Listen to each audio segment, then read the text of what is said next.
5-5 अस्पताल चलता है उस मंदिर से, और डेली 25-30 हजार लोग अयोध्या में खाना खाते हैं उस मंदिर से। हमको बहुत शौक रहता है, कहीं ना कहीं सैटरडे संडे निकल जाते हैं इधर उधर ऐतिहासिक जगह देखने के लिए। सच में बताते हैं बाबू, आपको फर्क दिखेगा। और हमको यहाँ तक लगता है माँ जानकी का पहले आप दर्शन कीजिए, तब जाइए राम जी का दर्शन करने। जो रिलीजियस टूरिज्म होता है, इकोनॉमी होती है, बहुत बड़ा इकोनॉमी का साधन हो जाता है। आप किसी बड़े धार्मिक स्थल पे जाइए, कम से कम 2-4 हजार लोगों को रोजगार मिला होता है। अब किसी भी धार्मिक, आप वैष्णो देवी जाके देखो, अब अजमेर जाके देखो, जिसको आस्था है नहीं जाएगा, जिसको समय है वो भी जाएगा, जिसको नहीं है वो भी नहीं जाएगा।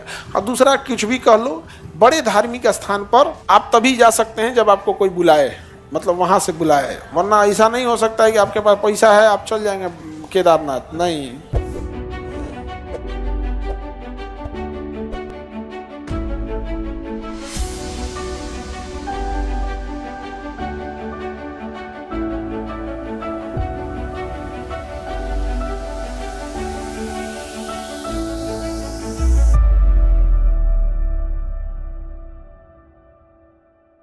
जिस अयोध्या भगवान राम को दर्शन करने के लिए विश्व से लोग आ रहे हैं, और हमारी सीता माँ जानकी मंदिर वैसे ही वीरान पड़ा हुआ है। भाई बाबू हम हो गए हैं सीतामढ़ी, हमारा मत सिखाओ।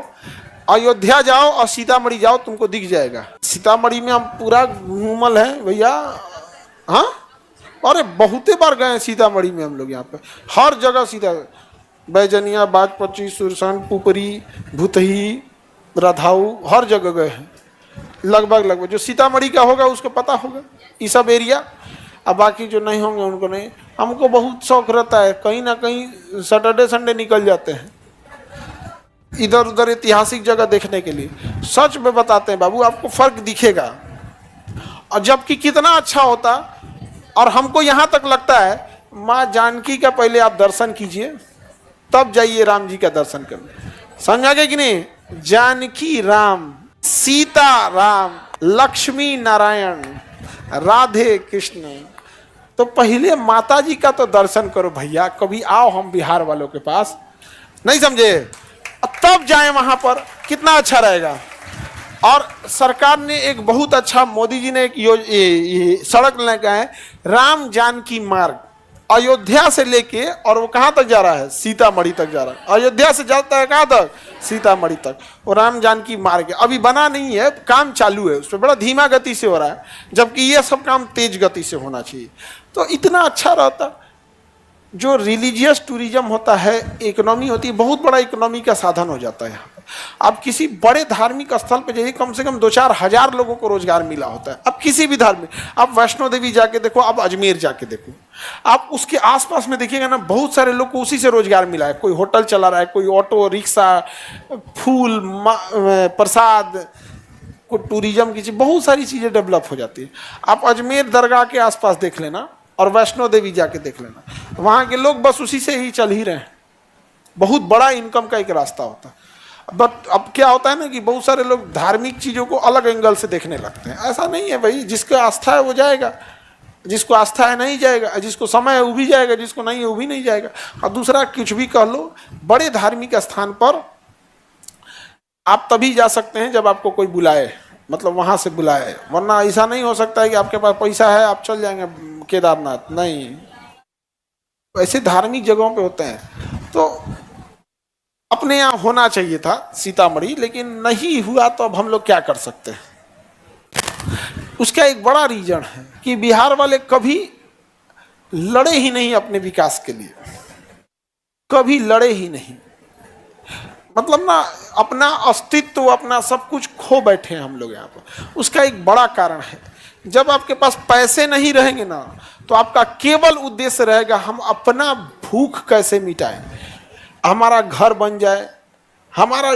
और समाज के बारे में कब बोलेंगे? जब आपका पेट भरा हो, तभी जाके बोल सकते। यहाँ ऐसा नहीं है। दुनिया का सबसे बड़ा मंदिर चंपारण में बन रहा है बबुआ, बना रहे हैं अभी, आचार्य कुणाल किशोर बना रहे थे, अब वो नहीं रहे, विराट रामायण मंदिर। और जब हमारी उनसे आखिरी बात हुई थी तो उन्होंने कहा था कि खान सर, बहुत कम लोग जानते थे कि पटना हनुमान मंदिर से पैसा जाता है अयोध्या में अमावा मंदिर में, और वहाँ जो आप खाना खाते हैं राम जी की दर्शन करने के लिए, आप जब खाना खाने के लिए लाइन लगाइएगा, डेली 25-30 हजार लोग खाना खाते हैं और उस खाने का पैसा पटना हनुमान मंदिर देता है। और आप जब दर्शन करने जाते हैं ना, नैवेद्यम प्रसाद खरीदते होंगे, उस प्रसाद का बिल कटता होगा, आप देखते होंगे। उससे 5 अस्पताल चलते हैं और उसी पैसा से अयोध्या के अमावा मंदिर और वहाँ जो भोजन चलता है वो चलता है। तो उन्होंने हमसे कहा था, हम ये बात बोले थे कि भैया हम गए, हम खुदे खाए हैं वहाँ पे, हम उसी मंदिर में जाके आराम से बिछा के एकदम बड़ा अच्छा से खाना देते हैं, 1 रुपया नहीं लेते हैं लोग, आधार कार्ड वगैरह सब लेते हैं। वहाँ जाइएंगे ना तो नाम हम पूछेगा लोग, सब जमा करा के वहाँ पे, तो सब देखता है लोग ऐसे।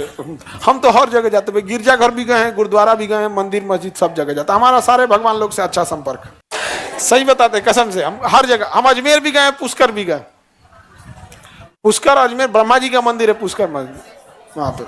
तो उन्होंने हमसे आखिरी बात बोला था कि ये बात भी बताइएगा बच्चों को कि अंकोरवाट का मंदिर, कौन सा मंदिर, अंकोरवाट, जो दुनिया का सबसे बड़ा मंदिर है कंबोडिया में, उससे भी बड़ा मंदिर विराट रामायण मंदिर बन रहा है, कहाँ पे, चंपारण। तब तक वो रहे नहीं। हमारी आखिरी बात उनसे यही थी। उनके कुछ ही दिन बाद उनका स्वर्गवास हो गया। और बिहार का दुर्भाग्य है जो उन्हें भारत रत्न नहीं मिला। जब उन्हें पद्म श्री मिला था तो हमारे पास कई जगह से संदेश आया था, सर देखिए बिहार के लिए मिल रहा है ये। हमने उनसे एक लाइन में जवाब दिया था कि भारत रत्न से कम कुछ भी स्वीकार्य नहीं है। और उन्होंने बहुत 5-5 अस्पताल चलता है उस मंदिर से, और डेली 25-30 हजार लोग अयोध्या में खाना खाते हैं उस मंदिर से।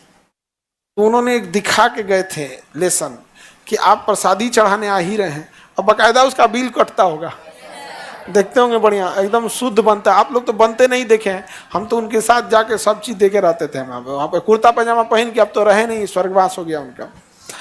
कुर्ता पैजामा पहन के एकदम सिंपल बैठे थे, आईपीएस थे, बहुत विद्वान व्यक्ति, बहुत ज़्यादा। जब हमको बिहार केसरी मिल रहा था तो राज्यपाल महोदय हमें बिहार केसरी दिए थे। उस समय अरविंद अरलेकर सर हमारे बिहार के महामहिम राज्यपाल थे, तो हम वो दे रहे थे।